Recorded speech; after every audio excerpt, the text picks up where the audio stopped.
Base variant నుంచి LED head lamps and LED day time running lamps, disc brakes for all the 4 wheels, 10.25 inch infotainment screen with rear parking camera, అదే విధంగా rear AC vents and ఈ features అన్ని ఈ new Kia Seltos లో offer చేయబడుతున్నాయి. And ఇక్కడ ఉన్న ఈ సెల్టోస్ వచ్చేసి HTE ఆప్షన్ అనమాట, అంటే బేస్ వేరియంట్ తర్వాత వచ్చే వేరియంట్, సెకండ్ బేస్ వేరియంట్ అని చెప్పుకోవచ్చు.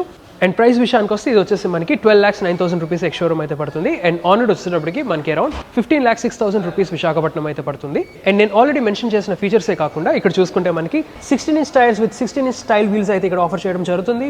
Electrically adjustable and electrically foldable OR rims with turn indicators అయితే ఇక్కడ ఆఫర్ చేస్తున్నారు. అదే విధంగా బేస్ వేరియంట్ నుంచి మనకి ఫ్లష్ డోర్ హ్యాండిల్స్, ఈ పర్టికులర్ HTE ఆప్షన్ నుంచి మనకి కనెక్టింగ్ టైల్ ల్యాంప్స్ అయితే ఆఫర్ చేయడం జరుగుతుంది. And not just tile lamps, మనకి ఈ HTE ఆప్షన్లో 60/40 స్ప్లిట్ సీట్స్ కూడా ప్రొవైడ్ చేయడం జరుగుతుంది. హైట్ అడ్జస్టబుల్ డ్రైవర్ సీట్ అయితే వస్తుంది. అదేవిధంగా అపోజిటరీ కూడా చూసుకున్నా మనకి part leatherette and part fabric అయితే ప్రొవైడ్ చేస్తున్నారు to give that premium feel. అదేవిధంగా ఈ HTE ఆప్షన్లో మనకి central armrest with 2 cup holders and దాంతోపాటు హైట్ అడ్జస్టబుల్ హెడ్ రెస్ట్ అయితే ప్రొవైడ్ చేయడం జరుగుతుంది. అండ్ దీని కంప్లీట్ వాక్ అరౌండ్ రివ్యూ అయితే మన ఛానల్లో అయితే అప్లోడ్ చేశాను. Go and check it out. Related link అయితే ఇక్కడ ఉంటుంది. And for more such content follow Telugu కా కమ్యూనిటీ.